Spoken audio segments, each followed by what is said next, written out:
Check. All right. Pulled out the OG mic. Wanted to stand up, stretch my legs. So, this will be a semi-quick video. Me and my buddy Ian, who does some of the videos with me, we did the Johnny Manziel, Vince Young debate, and we also did a video on sort of when the Aggies left the SEC and now that the Longhorns and the Sooners are coming to the SEC. We did a video on that as well. We've also done, me, Ian, and Ryan also did a live stream on the NIL recently. That was last week. We read an article which sort of specifically mentioned the Longhorns and the Aggies because the state of Texas essentially wants to open up the NIL, just open the floodgates, allow boosters and third parties to essentially siphon and allow third parties, to essentially pay players, raise money, etc. Even more than what the NIL originally wanted teams to be able to do. But essentially, so this video circles around that. Those mainly talking about when A&M left and now Longhorns coming in, and then the NIL.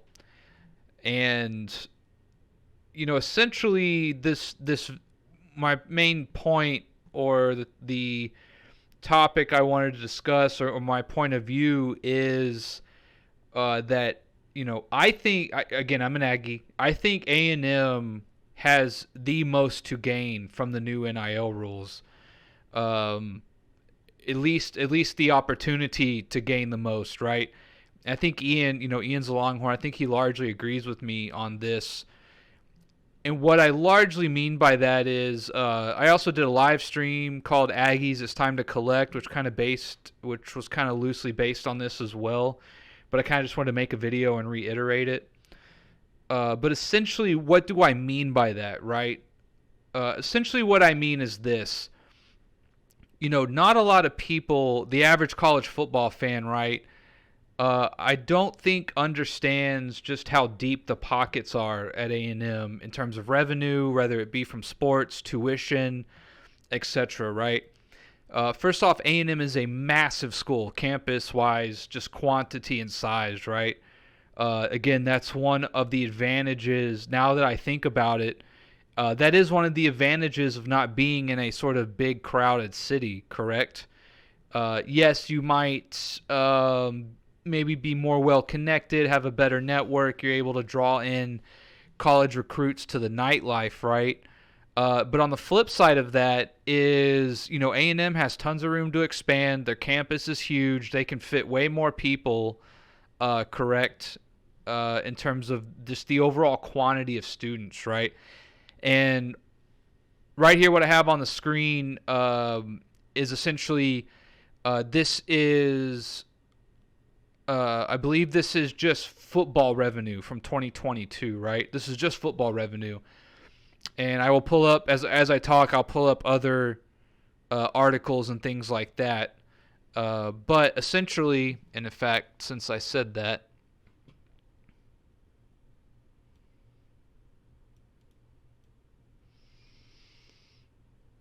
pull myself down here so when I pull up the articles they look a little better.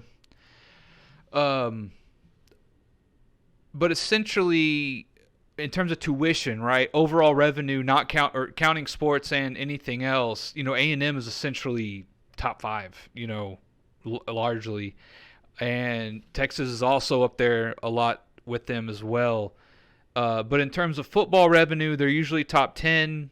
And if we count all revenue, all money gained and earned and profit, A&M is essentially top 3 to 5, on average year in, year out. And, again, as I talk, I'll have certain articles up here and stuff like that kind of go through the last 10 years or so, just to give you a sample size. But largely what I mean by this is, in terms of A&M having the most to gain, you think about a Bama, right? Bama's ceiling, can't get much higher. Georgia's ceiling can't get much higher. LSU's already been on the mountaintop recently. even schools that have maybe fallen off in the last 10 or 20 years, USC, Michigan, maybe even like a Florida State or a Miami, you know, they have like won championships, and they've been very, very successful the last 20 years or so, 20, 30 years, let's just say it. Um, but A&M, in terms of perhaps getting to that mountaintop, having overall consistent success, top 10, top 15 rankings every year, A&M has the most to gain from the NIL rules, and they have the pockets to do it. I mean, even Saban admitted, or essentially made the joke, that A&M bought their class. Yeah, so what? I mean, I hope we buy another number one class here next year. And, you saw that the first year the NIL opened up, A&M, I honestly think A&M did that on purpose to send a message that, monetarily wise, A&M is essentially second to none. There really aren't very many schools, if we really wanted to spare no expense, that are going to be able to keep up with A&M. And, before the NIL rules, you could kind of see this. I mean, A&M had the best facilities. They bought the best coach they could get, the best staff. Anything that they could put money into besides actually buying players, they did. And now that the NIL is opened up and the Texas legislature is essentially allowing college teams, it looks like they're going to push the boundaries of what even the NIL is going to allow. And if the state of Texas gets their way, A&M, the floodgates are open for A&M. And I largely made this video too because, I just don't think the average college football fan, or maybe even the average Aggie fan, sort of gets the vision here, and not just the short term that we saw when they had the number one recruiting class in 2022, but going forward. I mean, we're going to be in contention for top 5 recruiting classes from here on out. As long as we can spend money, if that's just the rule, I mean, we're going to be up there, and there's really no excuse for us not to be up there. And with that comes being able to contend, right? A&M has, underachieved a lot in terms of being a big football school, a big school overall, having the resources and things like that, having some talent from time to time, and just not winning some of those big games or being able to string it all together correct, which, again, is not a big thing, right? I mean, when you think about the last 20 years, there's only maybe, 10 schools or less that actually have won the championship, right? I mean, you got Bama, Georgia, LSU, Florida, Auburn won their one with Cam Newton. I mean, Ohio State. It's essentially the same schools every year, right, for the most part. So, I mean, it's not, again, the fact we haven't exactly, won a championship, right, it doesn't necessarily, it's not exactly like the biggest knock on someone per se. But overall, I would say we've definitely underachieved a little bit. I thought 2-3 years ago we should have got into the college football playoff over Notre Dame. I know I'm a homer, but I thought A&M did truly deserve it more than Notre Dame. But that's neither here nor there. It is what it is. We've had a number 4 and a number 5 finish here, a couple times. So we've done some good things, right? And the number 1 recruiting class definitely helps. And also quickly on that, there's been a lot of talk about A&M losing a lot of that number 1 recruiting class. That's not really what happened. We lost a lot of guys in terms of this past year. We lost a lot of people to the draft, which again is good. If you're losing guys to the draft, it means you're getting talent and or developing guys. It's either some combination or one or the other. And the guys that we did lose, some of them had some off the field issues, which the fact A&M's in a position where we can essentially not, who cares? We can let those guys go and be okay. That's good. Having scandals in a bad locker room is never good for you. So I don't really see that as an issue. And from that number 1 recruiting class, I mean, we've kept most of it and the best of it, So again, I'm not too worried about that either. Uh, Jimbo went out and got Petrino for an OC, which I think is good as a play caller. That's good. Perhaps a little ego check there by Jimbo, maybe understanding getting a second pair of eyes and another brain on the playbook is good. But overall, right, I just think that people at A&M and the average college football fan needs to understand that, in my opinion, we have the most to gain from the new NIL. That's just the way it is. When you look at, what we can spend, where we rank in revenue, and the money bags that we have versus where we're coming from and what we want to achieve, that's the biggest gap for sure out of anyone, right? I mean, maybe you could say someone like a Michigan or USC who's kind of fallen off a little bit recently. They might be able to get back on the map, but then they've been good, right? They've been at the top of the mountaintop more recently than A&M has, obviously, and even then, those guys don't have the pockets that A&M does still. And so going forward, if money is going to be the difference here going forward, that benefits A&M way more than anyone else, right? And I think time will prove me right. I think, this will continue to be the truth. Again, we had the number 1 recruiting class. We were number 15 last year, a little bit of a bump in the road, and we're already back to number 9. And I don't see us falling any lower than a top 10 ranking going forward, as long as the rules stay the same, or no other big shakeups or some kind of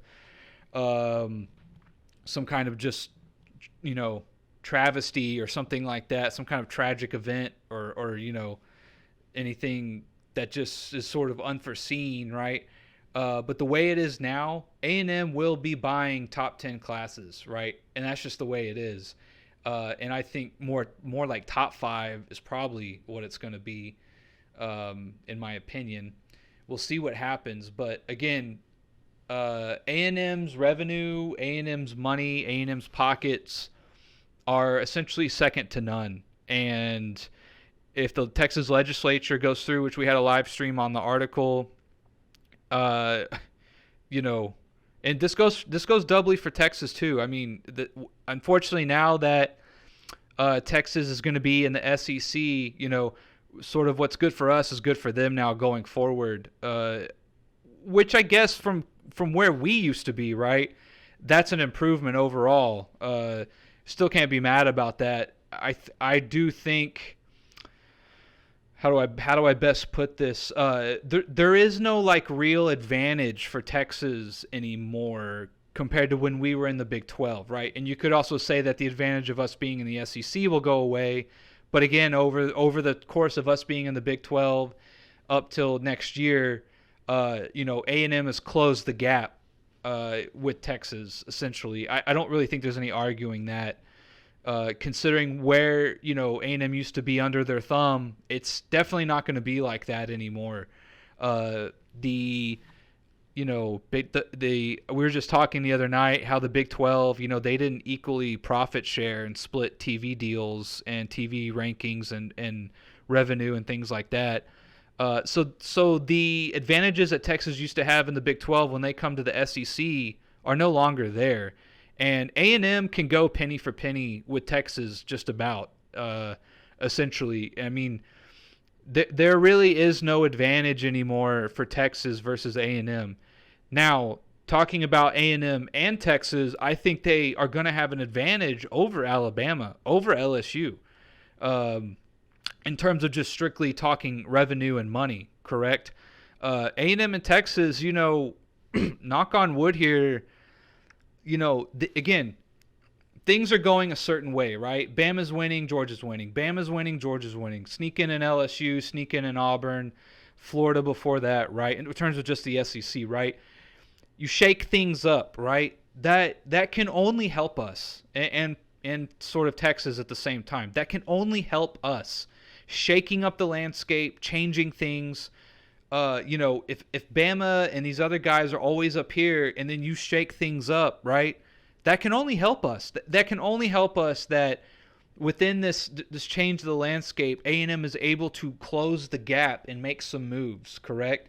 And if money is going to become a bigger factor, I mean, A&M's got money for days compared to a lot of these other schools. Now, we need to put some winning together here and get the pedigree going, and then there will be no no what ifs left, right? Guys will want to come to A&M for the winning and for the money, which is fine, right? Like, I think that these kids deserve to be paid on some level, right?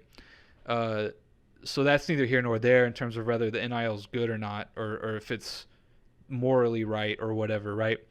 Um, but I think A&M has the most to gain from the NIL. I think it's already been shown, right, in the number one recruiting class. A little bit of a hiccup last year, already back to number 9. Jimbo was killing recruiting even before the NIL rules. Now that the money bags are open, A&M, I have high hopes for A&M on a consistency level going forward. And again, call it buying the best class, call it buying recruits. I don't really care. I just think A&M, there's no excuses for A&M not to be top 10 on the low end of recruiting every year, if not a top 5 class every year. And I truly believe that. Again, number 1, we're already back to number 9. I don't see us slipping out of the top 10 anytime soon with the new NIL rules. So that was essentially the gist of my video.